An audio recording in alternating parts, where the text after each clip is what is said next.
The rains faded slowly, but the heaviness in the little house did not. Days passed since Alina's burial, each one stretching long and thin like strands of smoke. The house that had once echoed with her voice now stood silent, broken only by the small cries of the infant and the soft shuffle of Arlen's weary steps. The weight of grief hung in the air, thicker than incense, lingering in every corner. Yet what no one could see, not with waking eyes, was that Alina had not entirely gone. Bound by love, by longing, by something deeper than even the wisest could name, her spirit lingered in that space between the worlds of the living and the dead. She drifted through the house like a breath of wind, unseen, unfelt, yet so very present. A mother's heart could not so easily leave behind the child she had carried, nor the man she had loved so fiercely. She watched them both, Arlen bowed beneath sorrow, eyes hollow with sleeplessness, and Luma, so small and helpless, crying with a need that no bottle nor blanket could satisfy. Alina longed to reach them, to hold her child close, to press her lips to the baby's warm brow, to whisper love into Arlen's ear. But the divide between their worlds was unyielding. Her hands could not touch. Her voice could not reach. All she had was her presence, a presence that stirred the air in faint ripples, that brushed unseen across skin, that left dreams in its wake. Arlen began to dream. In the first nights, the visions were fleeting. A sense of warmth, of someone standing near the cradle, of gentle hands that did not quite touch. He would wake with the feeling that Alina had just been there, her scent of wild jasmine lingering in the room though no flowers had been brought inside. The dreams deepened with each passing night. He saw her in shadowy glimpses, her face lit with a faint smile, her arms outstretched toward the child. Always the same feeling, longing, love, sorrow beyond measure. He told no one. Not his sister-in-law, who now stayed to help with the baby, nor the midwife, nor the elder who came sometimes to check on them.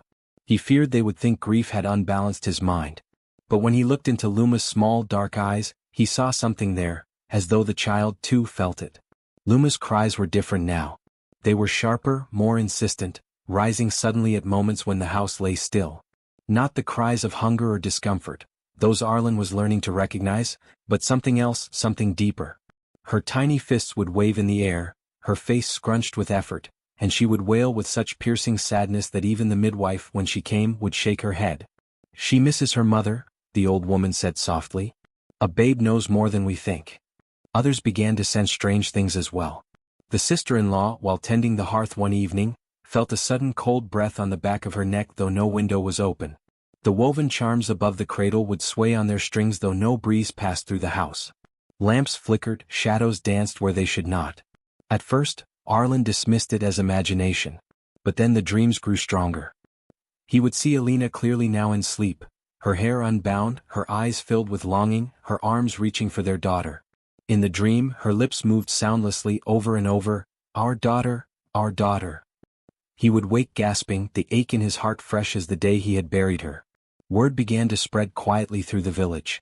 Those who came to visit noticed the strange stillness in the house, the odd way the lamps dimmed when near the cradle.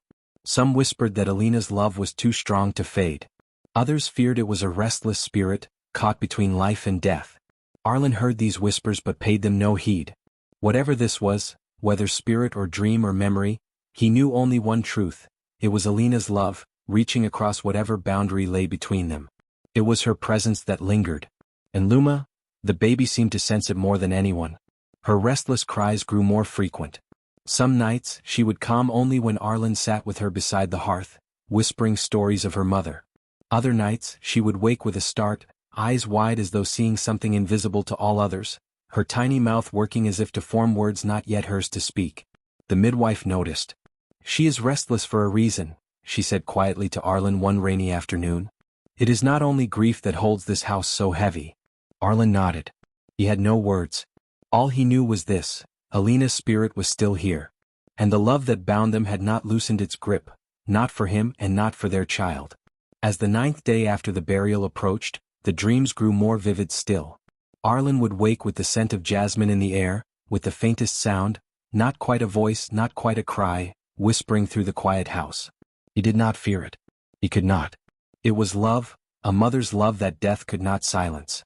And though he could not see her, though he could not hold her, he felt her presence with every breath. And so did their daughter.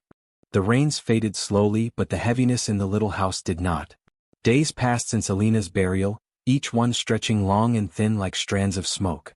The house that had once echoed with her voice now stood silent, broken only by the small cries of the infant and the soft shuffle of Arlen's weary steps. The weight of grief hung in the air, thicker than incense, lingering in every corner. Yet what no one could see, not with waking eyes, was that Alina had not entirely gone. Bound by love, by longing, by something deeper than even the wisest could name, her spirit lingered in that space between the worlds of the living and the dead. She drifted through the house like a breath of wind, unseen, unfelt, yet so very present. A mother's heart could not so easily leave behind the child she had carried, nor the man she had loved so fiercely.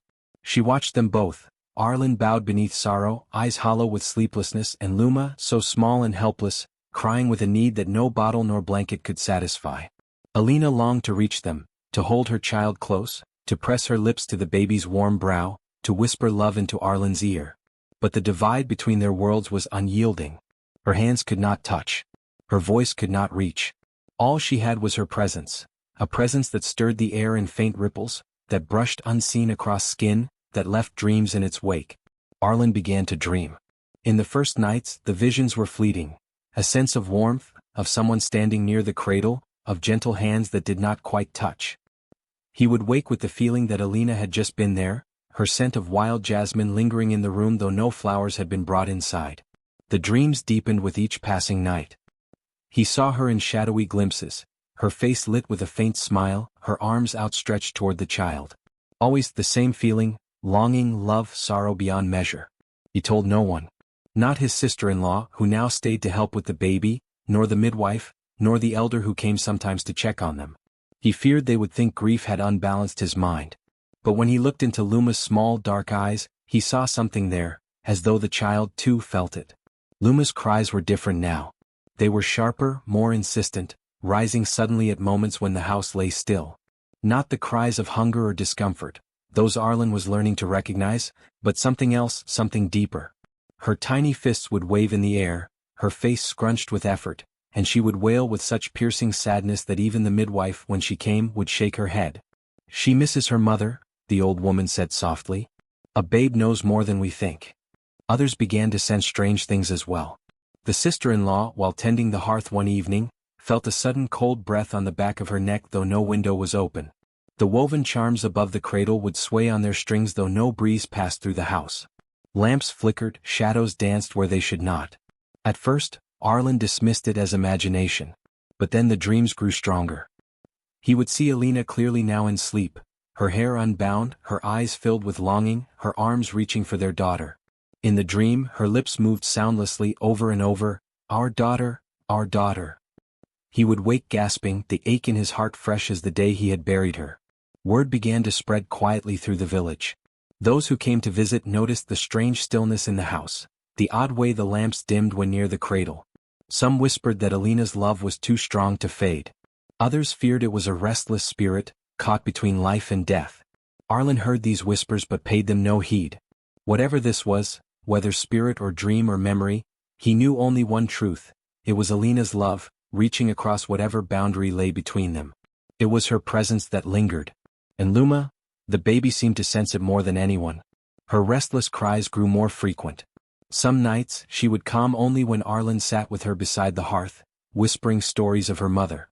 Other nights, she would wake with a start, eyes wide as though seeing something invisible to all others, her tiny mouth working as if to form words not yet hers to speak.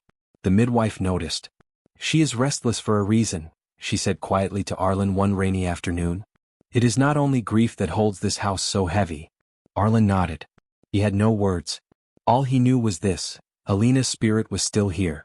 And the love that bound them had not loosened its grip, not for him and not for their child. As the 9th day after the burial approached, the dreams grew more vivid still. Arlen would wake with the scent of jasmine in the air, with the faintest sound, not quite a voice, not quite a cry, whispering through the quiet house. He did not fear it. He could not. It was love, a mother's love that death could not silence. And though he could not see her, though he could not hold her, he felt her presence with every breath. And so did their daughter. The 9th day after Alina's passing dawned beneath a sky the color of old iron. The rains had slowed but not stopped, falling now in a thin, ceaseless mist that soaked the earth and left the air cold and heavy. In the small house at the edge of the village, A deeper chill lingered, one that no hearth fire seemed able to chase away. Arlen rose early that morning, though sleep had barely touched him in the long hours of the night. His dreams had been troubled, fragmented images of Alina's face, her lips moving in silence, her arms outstretched but never quite reaching him. The same dream again and again. Each time he woke with a hollow ache in his chest. He moved about the house quietly, careful not to disturb the sleeping infant in her cradle. But even as he gathered water and tended the meager fire, a strange awareness prickled at the edges of his mind, as though unseen eyes watched him from the dim corners. Luma had been restless all night. Her cries had started softly as any newborn's might, but had risen in intensity, sharper, more urgent, until Arlen's sister-in-law, weary and wide-eyed, had rocked the child for hours with no lasting comfort. The tone of the cries was different now, no longer the simple wails of hunger or discomfort, but something deeper, stranger. Arlen had listened in silence, dread growing in his heart. More than once, in the darkest part of the night, he could have sworn the sounds emerging from his daughter's mouth were not just cries, but broken fragments of words. No one spoke of it openly yet. Not even his sister-in-law, though her pale face and darting eyes betrayed her fear. But the truth hung in the air between them. Something was not right. And others had begun to notice. The midwife, who had come daily since the burial to check on Luma, entered the house that morning with a wary step. Her sharp gaze swept the room, lingering on the dim corners where the light of the small fire failed to reach. She set down her basket of herbs and cloths and approached the cradle. "She cries so often now," she said softly, brushing her gnarled fingers across the child's damp brow. "And these tones, they are not of this world." Arlen swallowed hard. "Do you hear it too?" The midwife nodded slowly, her lined face grim. "It is no ordinary cry. And this house, it holds more than sorrow." She did not elaborate, but her words confirmed what Arlen already knew in his heart. The villagers too had begun to whisper. News of the strange happenings had spread in quiet voices from neighbor to neighbor. They spoke of cold drafts that moved through the house even when no window was open, of oil lamps that flickered and dimmed without cause, of the woven charms above the cradle that swayed gently though no wind stirred the air, and of the baby's cries, heard even through closed shutters, sharp eerie tones that seemed to form half-words, sounds that sent chills down the spines of those who passed near the house after dark. Some feared it was a restless spirit. Others said Alina's love had bound her too strongly to the living world, that she hovered near her child, unable to let go. A few, more superstitious, muttered of curses or old magic gone awry. Arlen heard all of it.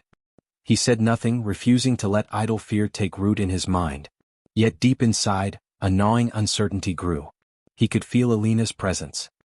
He could sense her in the shadows, in the scent of jasmine that sometimes drifted through the house without cause, in the dreams that refused to leave him, in the way Luma's eyes would widen suddenly, staring into empty space as though seeing something unseen, and in the cries, those strange broken cries, that seemed to rise with each passing night. The 9th day was worse than the ones before. By midday, the house had grown so cold that Arlen laid fresh wood upon the hearth though it was not yet evening. The flames burned brightly, yet the chill remained, seeping into his bones. Luma's cries grew sharper as the light faded. Arlen sat beside the cradle, rocking it gently, speaking soft words to his daughter. But it seemed no comfort would ease her. The cries rose, peaked, and once as Arlen leaned close, he heard it clearly. Alay. His heart stopped. It was not imagination. Not this time. The sound had shaped itself, almost, into a word. And not just any word. His name.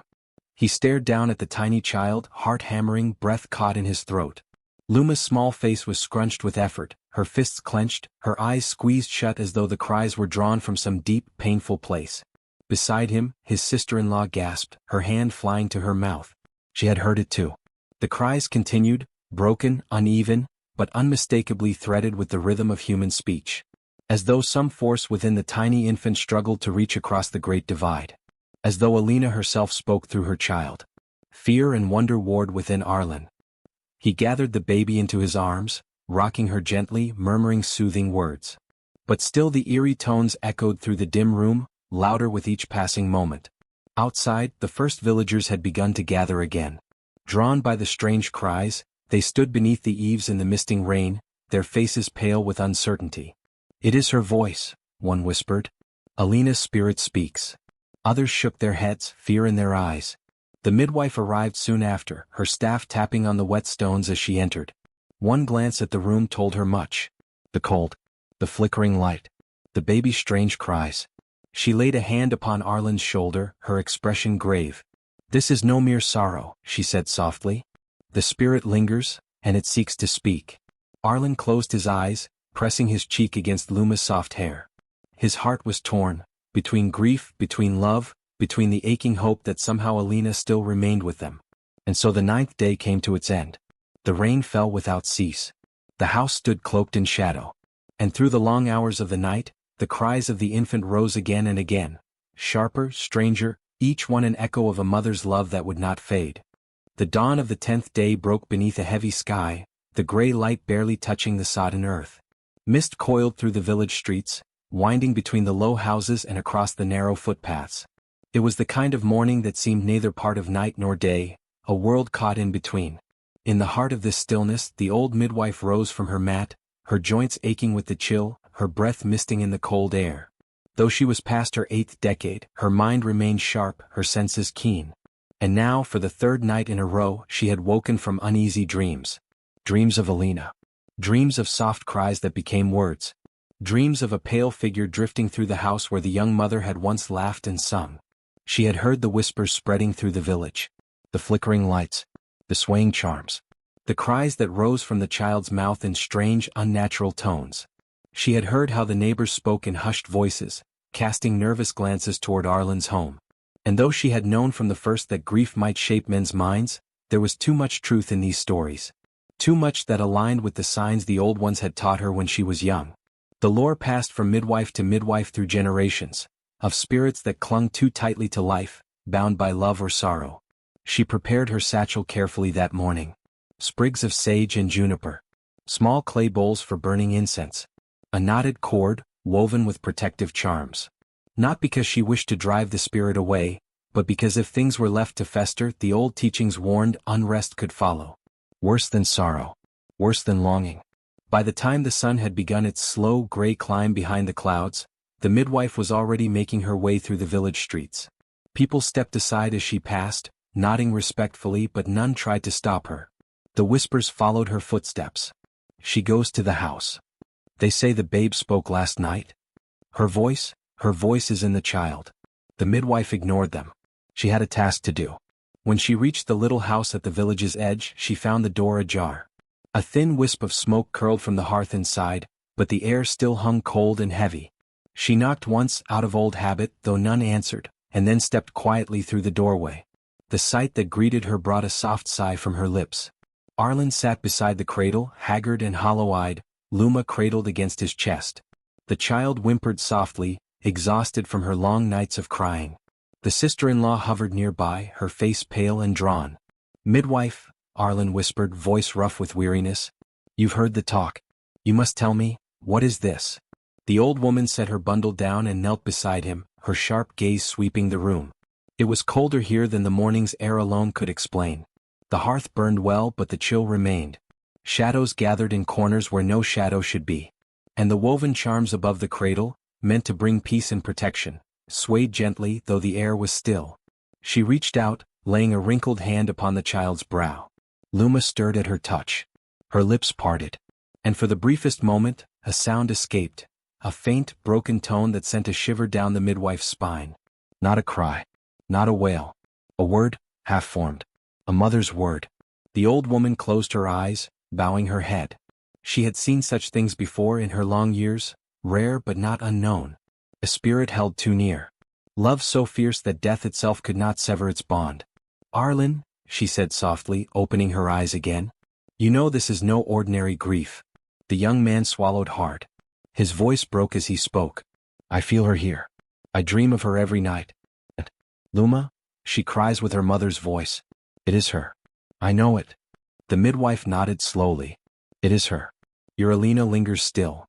At this, the sister-in-law gasped softly, her hand flying to her mouth. Arlen only bowed his head, holding his child tighter. "She does not mean harm," the midwife continued gently. "But such love, when bound too tightly, can become a chain. The old ways teach us, if the spirit's longing is left unanswered, it can turn restless, can bring misfortune to those it loves most. Arlen looked up sharply, fear flaring in his eyes. No. She would never harm the child. No, the midwife agreed. But a spirit caught between worlds cannot know peace. Its presence here is growing stronger. You see the signs, the cold, the flickering light, the child's strange cries.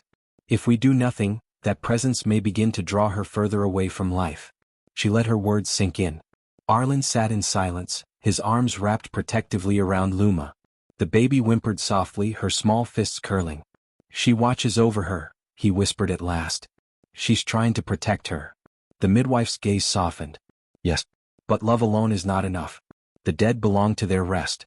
The living must be allowed to live. A long silence followed. Then, voice trembling, Arlen spoke again. What must I do? The midwife leaned closer. Tonight, when the village rests, I will return.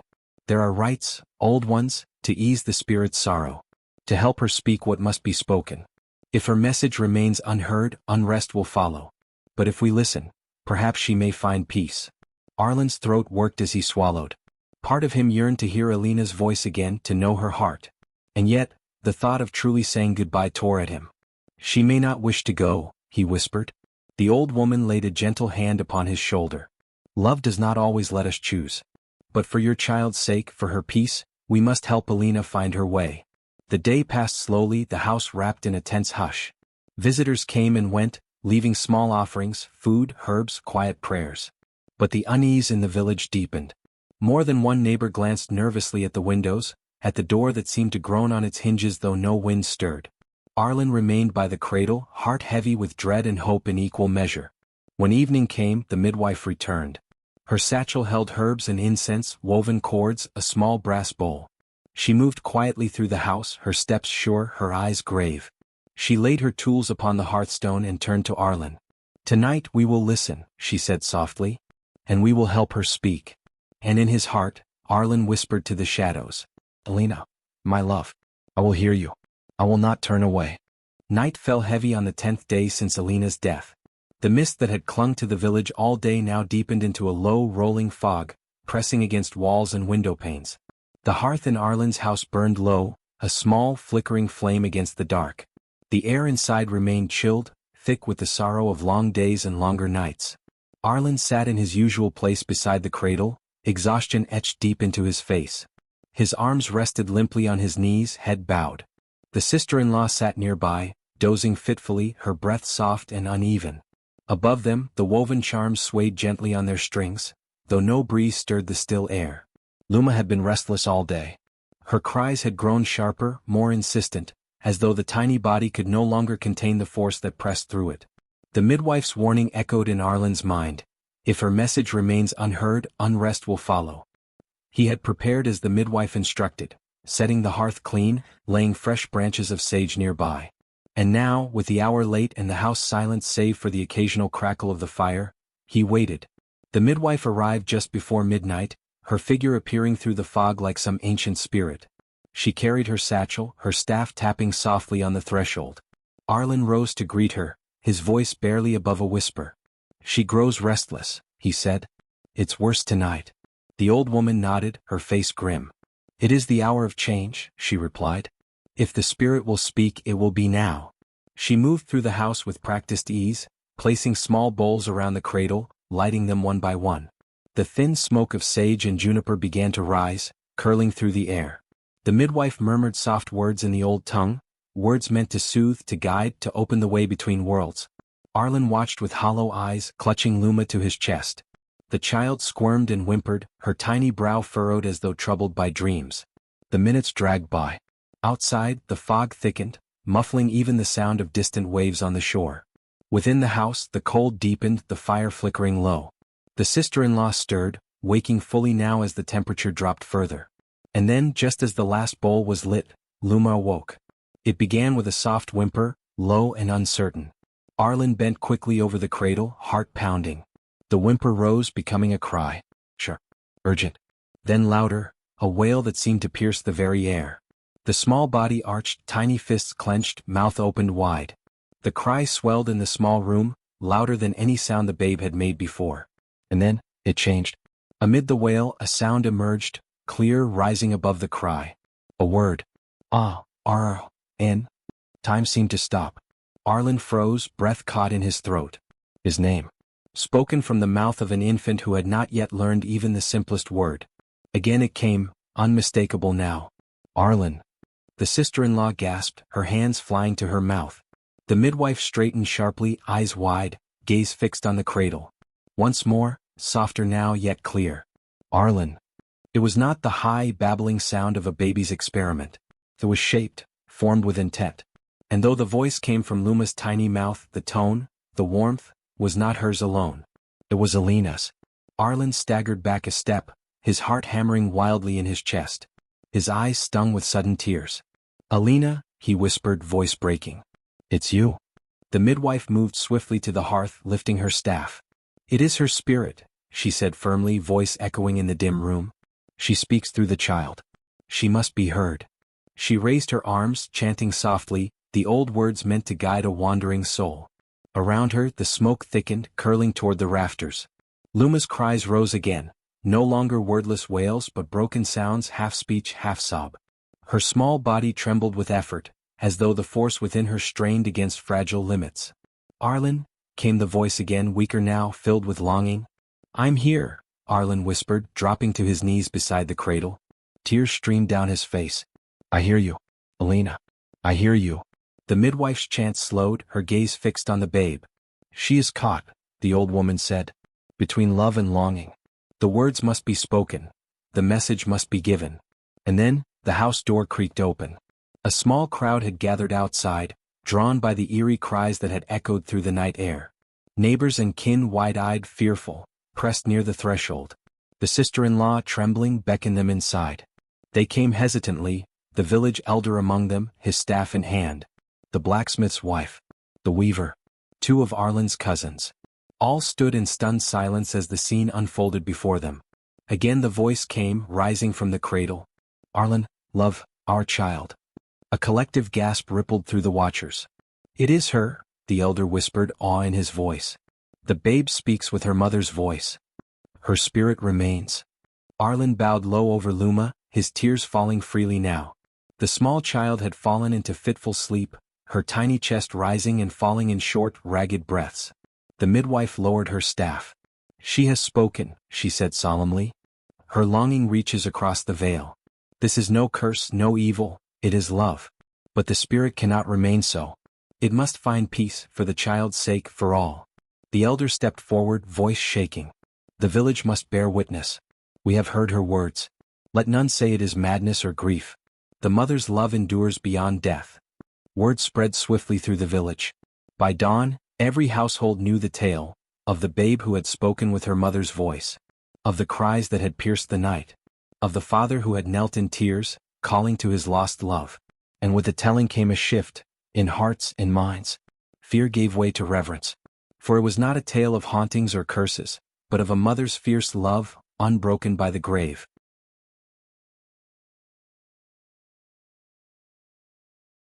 The morning after the 10th night dawned silver-gray, mist rolling low over the rooftops of the village. The rain had stilled, but the air remained damp and heavy. Across the narrow streets, shutters banged softly in the breeze, and smoke rose lazily from a dozen hearths. But beneath this ordinary scene, a current of unease ran through every household. From the far edge of the village, where Arlen's house stood apart, the tale had already spread like wildfire. A babe's voice calling her father's name. A spirit's longing heard by all who had gathered there. The first whispers had reached the well before sunrise. By mid-morning, half the village knew the story in every detail. The cries, the words, the crowd who had heard it with their own ears. And with the telling came division. Some gathered in small knots, speaking low and fast, eyes wide with awe. It is a miracle, they said. Alina's love is so strong, death could not silence it. But others shook their heads, faces pale. It is unnatural, they warned. Such things should not be. A spirit clinging to life invites misfortune. At the council house, the elders assembled early, seated on low benches in a ring of carved wood. The village elder, Haroun, a man whose hair had gone white in long years of judgment, held his staff across his knees, brow furrowed. We must decide, he said heavily. The child speaks with the voice of the dead. This we know. But is it a blessing or a curse? The gathered elders murmured. One of the older women, wise in herbs and the old ways, spoke first. I was there. I heard her words. There was no malice, only love. The mother wishes to guard her child. But another, a grizzled farmer with hard-set eyes, shook his head. The dead should rest. If we let this go on, who knows what might follow? Already the babe is weakened by such cries. The father wastes away with grief. A younger man, the blacksmith's son, leaned forward. Should we not call the priest? Let holy rites cleanse the spirit. An older voice countered, or the spirit keeper. Such matters are older than any church, older than the village itself. And so the debate wound on, circling in growing tension. By midday the question remained unresolved. In the lanes and alleys gossip churned. Women fetching water from the well spoke of dreams that had visited them, soft voices, gentle touches. Men repairing fishing nets wondered aloud if the spirit would soon fade, or grow stronger with each passing night. Children ran from house to house, breathless with the tale, though they did not fully grasp its weight. In Arlen's house the air remained thick with sorrow and hope. The midwife had stayed through the dawn, tending both child and father. Luma lay wrapped in soft cloth, her tiny face pale, her lips parted in restless sleep. And even in sleep, faint words escaped her. Arlen, love, care. The sister-in-law sat wide-eyed at the hearth, unable to look away. Arlen himself hovered between exhaustion and resolve. He watched over his child with fierce protectiveness, knowing full well the currents of fear now stirring among the villagers. He had heard the talk, how some wished to summon the priest to drive Alina's spirit from the house. He would not allow it. Not yet. She is trying to protect us, he said to the midwife, voice hoarse. I know it. The old woman nodded slowly. Her heart is strong. But love alone will not ease her passing. Her message must be heard, or she will not rest. Even as they spoke, another voice approached the door. The elder, Haroun, entered with two of his council behind him, their faces grave. Arlen, Haroun said, we come with respect, but the village is divided. Some wish the priest called. Others fear driving the spirit to anger. We must know your will. Arlen stood, weariness falling from him in an instant. You have heard her. You know it is love that binds her here. To bring harsh rites upon her spirit, it would be cruelty. Haroun's eyes softened. None would harm Alina. But fear spreads quickly. You must understand. At that moment, from the cradle, a soft voice rose, clear even in waking. Not fear, love. Arlen. The words hung in the air, silencing the room. Haroun's companions exchanged uneasy glances. One crossed himself. The elder bowed his head. We are witnesses again. She speaks with purpose. Arlen stepped closer to the cradle. Then let her purpose be heard. If there is a message, we will listen. Haroun placed a hand on his shoulder. For tonight, no rites will be called. The council will wait. But not for long, if unrest grows. Arlen nodded, heart pounding. He knew he had gained only a brief reprieve. When the elder and his men departed, a ripple of new whispers swept through the village. At the market voices rose. The elders heard it too. The child speaks still. Is it safe to let such a spirit linger? By nightfall, the village was tense with uncertainty. Some locked their doors early, charms hung upon lintels.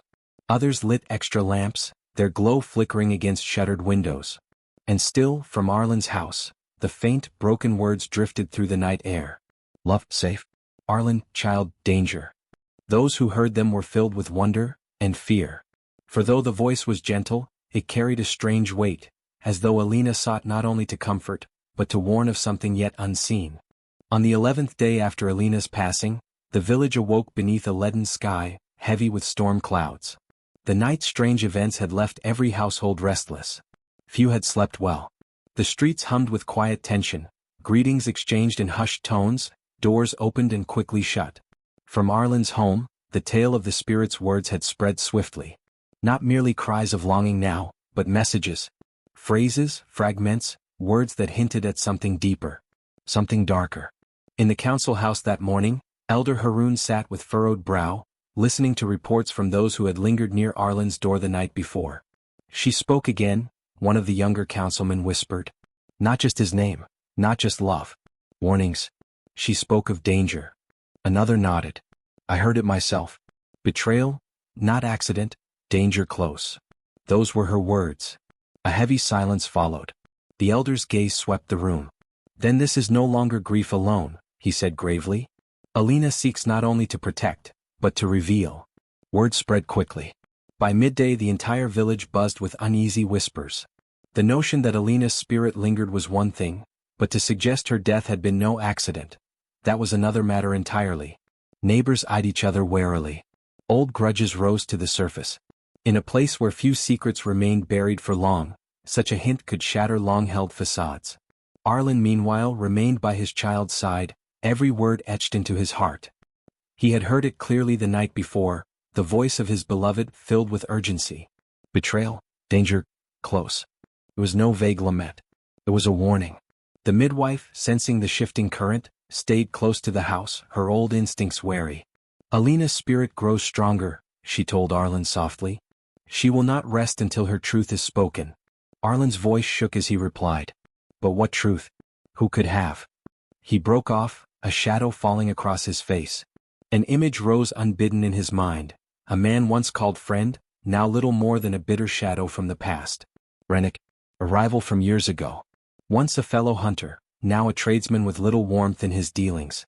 There had been harsh words, old resentments, over a stretch of land, over small slights. Over Alina herself long ago. No open enmity remained, but distrust lingered beneath the surface. As if sensing his thoughts, the midwife's gaze sharpened. There is more you know, she said quietly. Arlen hesitated, then nodded. Rennick. He spoke the name with a bitter weight. He had reason, and more than once he spoke words I should have heeded. Before the midwife could reply, the faint sound of the child's voice drifted from the cradle once more. Softer now, broken by sleep, but clear. Not accident. Rennick, beware. Arlen paled. His knees gave way and he sank to the floor. It is him, he whispered. Alina names him. The midwife moved swiftly. Then this must be heard by all. Without delay she summoned Elder Haroun. The old man arrived with 2 councilmen, faces grim. They listened as the spirit's words repeated in faint eerie tones. Betrayal? Rennick, danger. By late afternoon the entire village was in uproar. News spread fast, from house to house, stall to stall. Alina's spirit names Rennick. She says it was no accident. A mob of villagers gathered outside the council house, demanding answers. Haroun called for calm, but the tension only grew.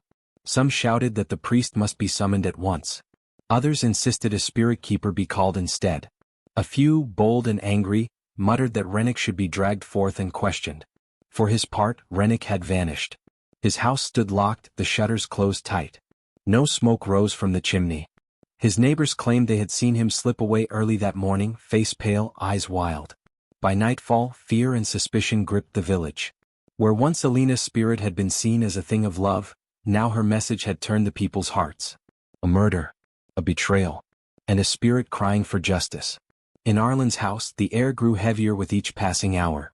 The child's cries came softer now, but each time they rose, the message remained the same. Not accident, betrayal, Rennick, danger. Arlen sat in silence beside the cradle, grief now sharpened into resolve. He would hear her. He would see her truth revealed. And the village too would soon know the full weight of what had been done.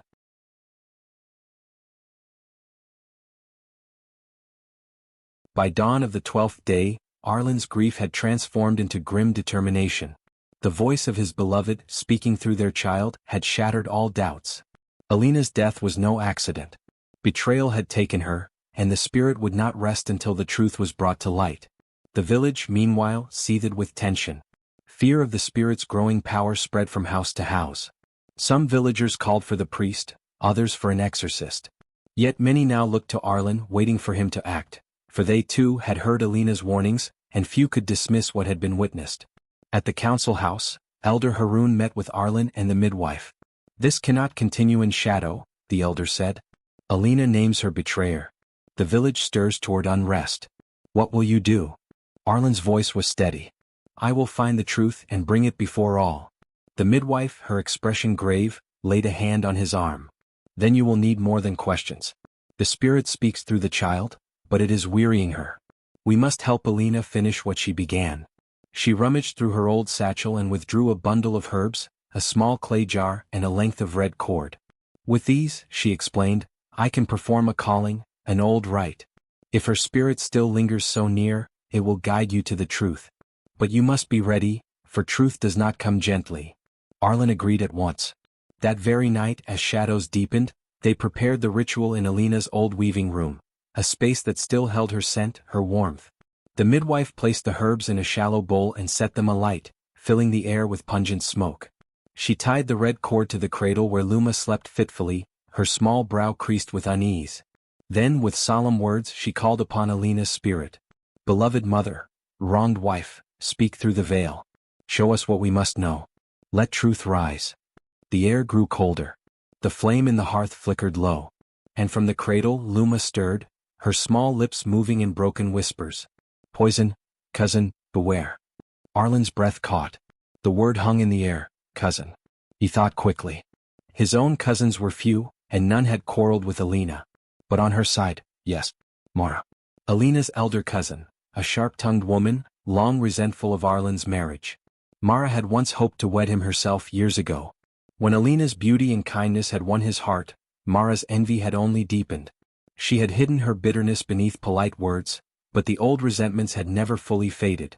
After the birth, Mara had been present, bringing broth and herbs. The memory now stabbed Arlen through with cold certainty. It was her, he whispered. Mara. The midwife's eyes narrowed. You must confront her. But take care, the spirit speaks true, yet those who betray often grow desperate. Word spread swiftly as Arlen prepared to face her. By the next morning, a crowd had gathered outside Mara's small house. Faces were tight with anger and anticipation. The village elder himself stood beside Arlen, bearing witness. Mara emerged pale and trembling, eyes darting from face to face. You dare accuse me of such evil? She spat, though her voice quavered. Arlen met her gaze without flinching. Not I, your own blood names you. Alina speaks through our child. At that moment Luma, cradled in the midwife's arms, let out a thin, wavering cry. The gathered villagers hushed, leaning close. Poison, cousin, what? Gasps rippled through the crowd. Mara's face drained of all color. No. It was not meant, she began, but her words faltered beneath the weight of so many eyes. The elder stepped forward. Then speak the truth before all. Tears welled in Mara's eyes, her voice breaking. I did not mean for her to die, she sobbed. I meant only to weaken her. A bitter herb slipped into her broth. I thought, after the birth she would grow tired, frail, and leave Arlen free. But, the child was strong, and Alina? Her words dissolved into broken sobs. The crowd murmured, some in horror, others in anger. Elder Haroun's voice rang clear. You have confessed before spirit and kin. Let all bear witness, this crime shall not be hidden. Mara fell to her knees, weeping. Arlen stood over her, fists clenched, but his voice remained steady. You have stolen my love, my child's mother. But Alina's spirit has revealed your deed, and justice will follow. With those words, the truth, long buried, had at last come into the light. And across the village, a sense of dread lifted. For Alina's voice had spoken true. And her spirit, though weary, had found a measure of peace in the revealing of her killer. The 12th night came cloaked in cold mist, heavy with the scent of rain-soaked earth. The village stood quieter than it had in days. A hush seemed to settle over every street, every thatched rooftop. The weight of the truth uncovered had rippled through every heart, bringing sorrow, shame, and a strange sense of relief. Alina's betrayal had been revealed. Her voice had guided them to justice. And now there was one thing left to do, help her spirit find peace. Word of the coming right spread swiftly. Elder Haroun had summoned the council at first light. The midwife, wise in the old ways, prepared for the cleansing with solemn purpose. No priest was called, not this time. For all in the village knew now that what lingered was no evil spirit, no cursed thing. Was love. A mother's love reaching across the veil for her child. And that love deserved honor, not banishment. At Arlen's house, preparations began before the setting sun. The hearth was swept and relit with fresh kindling. The floor was washed in salt water and herbs. Sprigs of rosemary and lavender hung in every corner, their scent rising into the air. In the weaving room, where Alina's spirit had first spoken, a low table was laid with offerings, a bowl of milk, honey, woven cloth of Alina's own making, and a small wooden carving of a mother and child. Villagers arrived slowly, respectfully. No shouts, no calls, only quiet footsteps, faces lit with lantern glow. They carried tokens of thanks. Flowers, herbs, a child's drawing, a pair of small embroidered shoes. These they laid at the threshold, honoring the spirit who had spoken so fiercely for love and justice. At the heart of it all stood Arlen, gaunt with grief but standing tall. Luma rested in his arms, tiny and warm against his chest. Her small face was calm now, her breathing steady, her earlier cries softer, as though her mother's presence had eased the restless spirit within her. When darkness had fully fallen and the moon rose high, the midwife began the rite. She lit a brazier with sacred herbs, its smoke curling in soft tendrils toward the ceiling beams. She circled the room thrice, chanting words older than memory, words meant to guide the spirit home. "Beloved one," she whispered, voice steady. "Alina. Mother, wife, heart of this house, the truth is known. Justice has been done. Your child is safe. You may rest." She turned to the gathered villagers, raising her hands. "Speak now, all who would honor her. Let her hear your voices and know peace." One by one the villagers spoke. "Alina, may your love never be forgotten.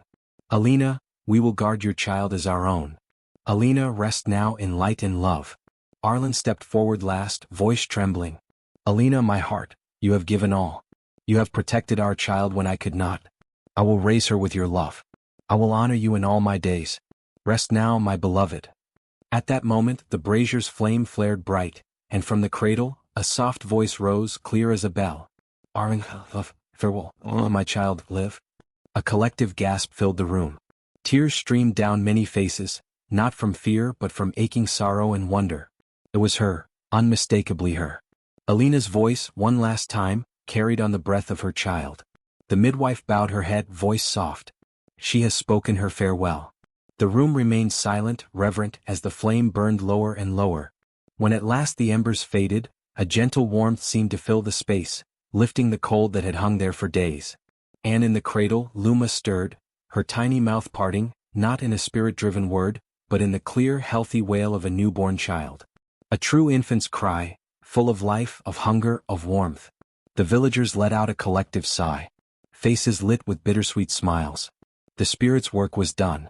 The midwife confirmed softly, "Alina's spirit has found peace. The child is whole again." Arlen wept openly then, clutching Luma close. The room seemed brighter somehow, as though a great weight had lifted. In the days that followed, the village returned slowly to life. The fear that had gripped them melted away, replaced by reverence. No longer did they speak of curses or dread. They spoke of a mother's love that death itself could not silence, and the justice that love had brought. At the council's urging, Mara, Alina's cousin, was sent away, her place in the village stripped. It was a somber punishment, but none could argue. Her betrayal had cost too much. And in Arlen's house the days grew gentler. Luma, freed from the spirit's burden, thrived. Her cries were strong, full of the simple wants of an infant: hunger, warmth, comfort. No longer did they echo with ghostly tones. At night, Arlen would sit by the hearth, holding his daughter, whispering tales of her mother, of her kindness, her laughter, her fierce love. "You will know her," he promised softly. "Always." And sometimes, when the moon was high and the house was quiet, a faint scent of lavender would drift through the room, a soft reminder that love never truly fades. The years passed softly as seasons turned and the village healed. Time, as it does, wove new rhythms through old wounds. But some things, some voices, were never forgotten. Luma grew into a bright, lively child, her eyes the same deep green as her mother's. Her hair, a cascade of soft curls, framed a face that lit with curiosity and laughter. There was a warmth to her, a brightness that seemed to echo the love that had once crossed the veil to protect her. The villagers watched her grow with quiet reverence. No one forgot the winter when her mother's voice had filled the night, when the babe's cries had spoken of betrayal and love. No one forgot the justice that followed, nor the way peace had finally been restored. In time, Luma learned the story herself, not through idle gossip, but through careful telling. Arlen, her father, shared it with her gently as she grew old enough to understand. "Your mother loved you beyond all things," he would say on quiet nights by the hearth. "So great was her love, it could not be bound by death. Through you, her voice was heard and truth came to light." Luma listened wide-eyed, absorbing every word. And she was not alone in the knowing. Each year, as the anniversary of Alina's passing approached, the villagers gathered in the clearing near the great oak by the riverbank. They brought lanterns, soft flowers, woven cloths, and they sang. It began as a simple tradition. The midwife had suggested it first in those early years after the cleansing rite. "We must remember her voice," she had said, "so that such love is not lost to silence." The songs were gentle, lullabies, old melodies Alina herself had once sung by her hearth. Over time, new verses were added, honoring not only Alina's love, but her courage, her protection, and the justice she had brought. Children born long after that winter learned the songs as they learned their own names. To them it was not a tale of fear but of love, of a mother whose voice had once returned through her child. As Luma grew older, she joined the singing, her voice clear and sweet beneath the moonlight. By her 12th year she led the song herself, standing with her father, lantern in hand, her voice carrying across the gathered crowd. Mother's love beyond the veil. Through the dark and through the pale, spoke of truth and banished wrong, lives forever in our song. And so it was that Alina's voice was never lost. In the village she was remembered not as a spirit of fear, but as a mother whose love had become legend, her voice a bridge between life and death. And through her daughter that voice would live on, bright and unbroken, for all the years to come.